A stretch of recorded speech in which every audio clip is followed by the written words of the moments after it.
अस्सलाम वालेकुम, welcome to my YouTube channel.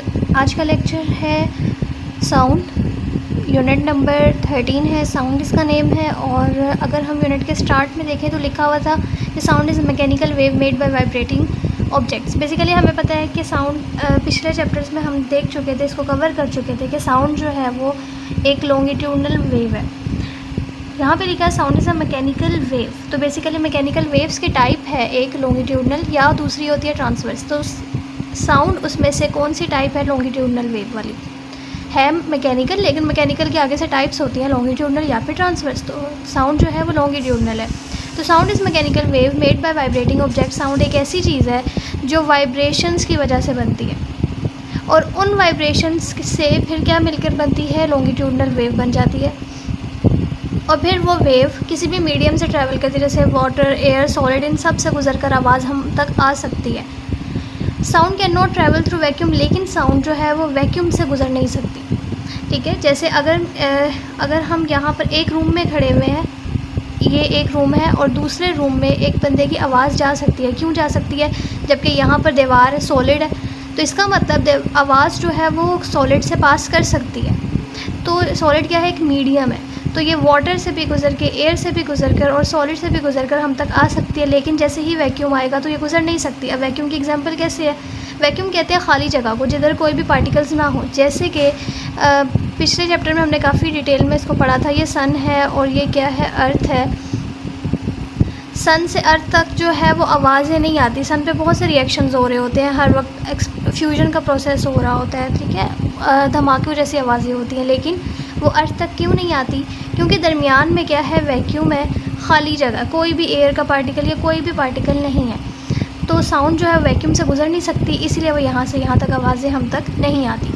तो इससे ये बात कंफर्म हो जाती है कि ये वैक्यूम से गुजर नहीं सकती। Sound travel in longitudinal wave, और ये क्या है? एक लॉन्गिट्यूडनल वेव है। उसके अलावा लॉन्गिट्यूडनल के बारे में भी हमें पता था कि लॉन्गिट्यूडनल जो होती है वो ऐसे, जैसे स्प्रिंग होती है, स्प्रिंग के कुछ हिस्से जो होते हैं वैसे तंग होते हैं, जब आप उसको खोल दो तो वैसे खुले हुए होते हैं, फिर दोबारा से कुछ जो होते हैं वो तंग होते हैं। जहाँ से ये तंग है इसको आप बोलते हो कॉम्प्रेशन, मतलब कॉम्प्रेस्ड हुए। और जहाँ से ये खुले होते हैं इसको बोलते हैं रेयर फ्रैक्शन। ये चीज़ें आपको अब तक आ चुकी होंगी क्योंकि हम पिछले चैप्टर में इनको कवर कर चुके हैं, इसलिए हम अभी इसको तेज़ी से इसको रिवाइज़ कर रहे हैं सिर्फ। ठीक है, तो ऐसी होती है लॉन्गिट्यूडनल वेव। मतलब साउंड जो है वो एक जगह से दूसरी जगह, इस रूम से इस रूम में जा तो रही है, वो ऐसी फॉर्म में जाती है। कहीं से ऐसे दबी हुई होती है, कॉम्प्रेस्ड होती है, फिर कहीं से ऐसे खुली होती है, रेयर फ्रैक्शन होती है। ठीक है, तो मतलब साउंड जो है वो ऐसे लॉन्गिट्यूडनल वेव्स की फॉर्म में ट्रैवल करती है, और पार्टिकल्स जो होते हैं वो ऑस्किलेट कर रहे होते हैं बैक एंड फोर्थ, आगे पीछे, और और क्या बनाते हैं? फॉर्म कॉम्प्रेशंस और रेयर फ्रैक्शन। ठीक है, मतलब साउंड एक जगह से दूसरी जगह इस फॉर्म में ट्रैवल करती है। नेक्स्ट है सोर्स ऑफ साउंड। साउंड कैसे बनती है? बेसिकली साउंड एक वाइब्रेटिंग ऑब्जेक्ट से बनती है। जैसे कोई भी चीज़ वाइब्रेट कर रही है तो वो बेसिकली मेन वजह है जिसकी वजह से साउंड बन रही है। जैसे हम क्लैपिंग करते हैं तो वो वाइब्रेशंस होती हैं, उसकी वजह से साउंड आती है। म्यूज़िकल इंस्ट्रूमेंट्स वाइब्रेशंस हो रही होती है, उसकी वजह से साउंड बनती है। हम बोल रहे हैं, अपने गले पर हाथ रखें तो वो चीज़, वोकल कॉर्ड्स हमारे वाइब्रेट कर रहे हैं जिसकी वजह से साउंड बन रही है।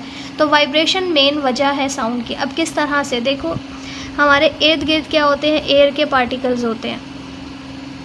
अब होता क्या है कि जब हम बोलते हैं तो हमारे वोकल कॉर्ड्स क्या करते हैं? वाइब्रेट करते हैं। अब ये वाइब्रेट मतलब हमारे वोकल कॉर्ड्स की वजह से ये चीज़, हमारी वोकल कॉर्ड्स हैं जो भी बन गया, यहाँ से इनमें वाइब्रेशन हुई, वाइब्रेशन की वजह से ये जो इर्द गिर्द के पार्टिकल्स हैं ये वाइब्रेट करना शुरू हो जाते हैं। अब ये ख़ुद तो अपनी जगह से मूव नहीं करेंगे, लेकिन इसकी वजह से, इस वाइब्रेशन की वजह से ये साथ वाले जो एयर के पार्टिकल्स हैं वो भी वाइब्रेट, मतलब ये अपनी वाइब्रेशंस जो है इसको ट्रांसफ़र कर देगा। अब ये वाइब्रेट करना शुरू हो जाएंगे, इधर वाली जो लाइन है। इसी तरह आगे भी लाइंस बनी होती है, एयर पार्टिकल्स हर जगह मौजूद होते हैं। अब ये वाइब्रेट किया, फिर इसकी वाइब्रेशन की वजह से ये डिस्टर्ब होगा, ये वाइब्रेट करने लग जाएगा, फिर ये डिस्टर्ब होगा, ये वाइब्रेट, मतलब वाइब्रेशन ये अपनी जगह पे रहते हैं, बस इसकी वजह से साथ वाला डिस्टर्ब होता है, इसकी वजह से साथ वाला डिस्टर्ब होता है। तो वाइब्रेशन एक जगह से दूसरी जगह ट्रांसफ़र होकर हमारे कान तक आ जाती है। ये सारा प्रोसेस होता है जिस तरह से साउंड जो है वो एक जगह से दूसरी जगह ट्रांसफ़र होती है। बेसिकली साउंड बनी कैसे? ये हमारे वोकल कॉर्ड्स की वाइब्रेशन की वजह से। तो वाइब्रेशन मेन सोर्स था जिसकी वजह से साउंड बनी, और फिर वो साउंड एयर के पार्टिकल्स की वजह से एक जगह से दूसरी जगह पहुंच गई, हमारे कान तक पहुंच गई। ठीक है, एयर के पार्टिकल्स अपनी जगह पे रहते हैं, बात याद रखनी है, बस वाइब्रेशंस जो हैं वो ट्रांसफ़र होती हैं। और ये अगर हम इसको देखें ना तो ये ऐसी वेव बनती है, ऐसे ये जैसे कंप्रेशन की हमने बनाई थी ना, इस तरह से, फिर कहीं से खुली, फिर कहीं से दबी हुई, इस तरह से पार्टिकल्स उस बैक एंड फोर्थ ऑसिलेट करते हुए हमारे कान तक पहुंचते हैं। When an object vibrate it transfer energy to nearby particles. जैसे ही ऑब्जेक्ट, जैसे वोकल कॉर्ड हमारा वाइब्रेट करेगा तो ये अपनी एनर्जी को ट्रांसफ़र कर देगा, अपनी वाइब्रेशन को ट्रांसफ़र कर देगा जो भी उसके करीब एयर के पार्टिकल्स होंगे उनको। अब ज़रूरी नहीं है कि वोकल कॉर्ड्स ही हमारे, मतलब हम बोलने वाली एग्जांपल लें, कोई और भी तो वजह हो सकती है साउंड की, तो मीडियम भी कोई और भी हो सकता है। तो मैंने यहाँ पर लिखा लाइक एयर हो गया या वाटर मॉलिक्यूल्स होंगे, कोई भी मीडियम हो सकता है। दीज पार्टिकल्स स्टार्ट वाइब्रेटिंग, ये पार्टिकल्स जो है वो वाइब्रेशन स्टार्ट कर देंगे and pass vibrations to next particle, और अपनी वाइब्रेशन दूसरे पार्टिकल को ट्रांसफ़र करेंगे या पास करेंगे। This create a chain of vibration, जिसकी वजह से देखो ये सारे वाइब्रेट करने लग गए हैं, तो चेन ऑफ वाइब्रेशंस बन गई है विच इज़ साउंड वेव, और जो क्या बना देंगी, ऐसे साउंड वेव बना देगी जैसे लॉन्गिट्यूडनल है। अब अगर यहाँ पर एयर के पार्टिकल्स ना होते तो ये वाइब्रेशन किसको ट्रांसफ़र करता, किसी को ना ट्रांसफ़र कर पाता, तो फिर इसीलिए वैक्यूम में ये एयर के पार्टिकल्स नहीं होते या कोई और मीडियम नहीं होता जिसकी वजह से हमारे कानों तक आवाज़ नहीं आ पाती। तो the sound wave travel through medium, तो साउंड वेव जो होती है वो किसी मीडियम के थ्रू ही ट्रैवल करती है and reaches our year. The ear drum vibrate, उसके बाद हमारा ईयर ड्रम जो है जब कान में चली जाती है वो वाइब्रेट करता है व्हेन साउंड रीचेस, जब साउंड उस तक पहुंच जाती है एंड वी हियर साउंड, और फिर हमें आवाज़ सुनाई देती है। अब हम बुक से भी देख लेते हैं ताकि हमें पता हो कि हम कौन कौन से टॉपिक जो है वो कवर करें और हमें कोई भी कन्फ्यूजन ना रह जाए। साउंड किस तरह से बनती है ये चीज़ हम पढ़ चुके हैं। उसके बाद यहाँ से एक छोटा सा जो है वो एक्सपेरिमेंट है कि एक आपने ये फोर्क ले लिया और इससे कैसे आवाज़ बेसिकली प्रोड्यूस होगी वो हमने देखना है। अब बेसिकली एक फोर्क लिया गया है और मीडियम जो है, मतलब ये अंदर क्या ले लिया गया, पानी ले लिया गया है। एक्सपेरिमेंट के लिए जो हमें थिंग्स चाहिए, चीज़ें चाहिए, वो आपने देखा ट्यूनिंग फोर्क चाहिए, हमें रबर पैड चाहिए जो हम बांध देंगे इस फोर्क के साथ, इसकी दो ऐसे करके ये लेग्स होती हैं, इसके साथ हमें बांधना है बेसिकली। फिर ग्लास ऑफ वाटर ले लिया हमने, और यहाँ पे स्टेप्स जो है वो क्या किया गया, सबसे पहले heat a tuning fork on a rubber pad. सबसे पहले हमने एक रबर पैड के ऊपर इसको ऐसे बांधना नहीं है, इसको हिट करना है, मतलब ऐसे कि आवाज़ आती है जैसे रबर पैड पे अगर आप हिट करो तो। जेंटली टच वाइब्रेटिंग फोर्क, अब वो वाइब्रेट करना शुरू हो जाएगा। फिर हमने इसको वाटर की सरफेस के अंदर डाल देना है, ठीक है, वाटर के अंदर डाल दिया। तो ऑब्जर्वेशन क्या है कि हमें साउंड सुनाई देगी एंड सी वाटर स्प्लैशेस, और क्योंकि वाइब्रेशन हो रही होगी तो पानी के कुछ ऐसे छींटे भी पड़ेंगे और हमें आवाज़ भी सुनाई देगी। तो इसका मतलब कि वाटर से भी, वाटर का अगर मीडियम हो तो हमें उससे भी आवाज़ सुनाई देती है। नेक्स्ट है टॉपिक के medium for propagation of sound. Basically मैं आपको ओवरव्यू दे देती हूँ कि इसका एक एक्सपेरिमेंट किया गया और इसमें क्या किया गया कि ये आपके पास एक जार है और इस जार में इलेक्ट्रिक कनेक्शन भी है, मतलब इलेक्ट्रिसिटी भी मिल रही है। फिर ये कॉर्क है, क्योंकि जार को ढक्कन जैसे होता है उसका वो हो गया, उसको बोलते हैं कॉर्क, लकड़ी का होता है। ये जार हो गया और इसके अंदर बेल फिक्स की गई है, जैसे स्कूल में बेल्स होती हैं उस तरह से बेल है। अब क्या होगा कि अगर तो अभी इसके अंदर क्या है, एयर है, तो जब हम इसको इलेक्ट्रिक कनेक्शन देंगे तो बेल ऑन हो जाएगी। बेल ऑन होगी तो बेल की आवाज़ हमें सुनाई देगी क्योंकि इसके अंदर अभी क्या है, एयर है। फिर साथ ही हमने वैक्यूम लगा दिया कि कुछ देर बाद हम एयर, वैक्यूम का मतलब होता है कि बीच में से एयर को ख़त्म कर देना, बाहर निकाल देना। ये एयर को वैक्यूम कर देगा, बाहर निकाल देगा। अब अंदर कोई भी एयर के पार्टिकल नहीं बचेंगे। तो हम देखेंगे कि हम इलेक्ट्रिक कनेक्शन ऑन करते हैं तो बेल जो है उसकी आवाज़ हम तक नहीं आती। क्यों? क्योंकि अब यहाँ पर क्या आ गया, वैक्यूम आ गया, कोई भी एयर का पार्टिकल नहीं है। तो ये टॉपिक है medium for propagation of sound. सबसे पहले हमने लिखा sound is mechanical longitudinal wave. Longitudinal है तो फिर इसको क्या होगी, रिक्वायर अ मीडियम। मीडियम की ज़रूरत होती है, जैसे सॉलिड हो गया, लिक्विड हो गया, गैस हो गया, एयर हो गया। यहाँ पे आप एयर इंक्लूड कर सकते हो, वाटर इंक्लूड कर सकते हो, मतलब उसको किसी ना किसी मीडियम की ज़रूरत होती है ट्रैवल करने के लिए। बिकॉज मीडियम पार्टिकल्स, क्योंकि मीडियम के पार्टिकल्स ही वाइब्रेट करते हैं and passes energy from one two another. Vibration से एनर्जी को पास करते हैं जिसकी वजह से हम इसको सुन पाते हैं।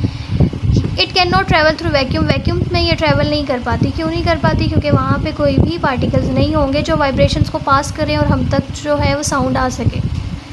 उसके बाद लिखा हुआ है कि सॉलिड लिक्विड गैसेस में, सॉलिड्स में जो होती है वो सबसे ज़्यादा आवाज़ जो है वो फास्टेस्ट ट्रैवल करती है। क्यों फास्टेस्ट ट्रैवल करती है? क्योंकि सॉलिड्स में पार्टिकल्स साथ साथ जुड़े होते हैं, तो जो वाइब्रेशंस इधर से इधर ट्रांसफ़र होती हैं वो तेज़ी से होती हैं। फिर उसके बाद लिक्विड्स, उसमें कुछ थोड़े थोड़े से दूर होते हैं लेकिन वाइब्रेशंस फिर भी आसानी से पास हो जाती हैं। गैस में बहुत स्लोवेस्ट, एयर में बहुत रेयर जो है वो आवाज़ आती है हमें, बहुत हल्की सी। क्यों? क्योंकि उसमें जो पार्टिकल्स हैं वो बहुत ज़्यादा दूर दूर होते हैं, तो वाइब्रेशंस मुश्किल से पास आउट होती हैं। तो ये ऑब्जेक्टिव के लिए इम्पोर्टेंट है कि इस सॉलिड्स में सबसे ज़्यादा जो है वो ट्रैवल मतलब वाइब्रेशंस पास होती हैं, तो हमें आवाज़ ज़्यादा सुनाई देती है, और सबसे कम जो है वो गैसेस में।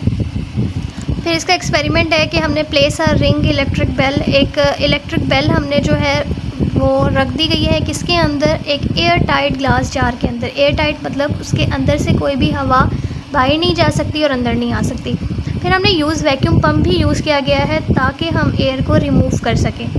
अब ऑब्जर्वेशंस क्या क्या हुई वो देखा क्या गया कि एज़ एयर इज़ रिमूव, जैसे जैसे हमने हवा को आहिस्ता आहिस्ता निकाला तो साउंड बिकम वीकर। पहले तो वो आहिस्ता आहिस्ता कम होती रही, और फिर एकदम से जब सारी हवा निकल गई तो फिर वो रुक गई। और ये प्रूफ क्या कर रहा है कि मीडियम जो है वो ज़रूरी है साउंड के लिए। मतलब जब तक एयर उसके अंदर थी तब तक हमें आवाज़ सुनाई दे रही थी, लेकिन जैसे ही हवा बिल्कुल निकाल दी गई वैक्यूम के ज़रिए तो साउंड बिल्कुल आना बंद हो गई।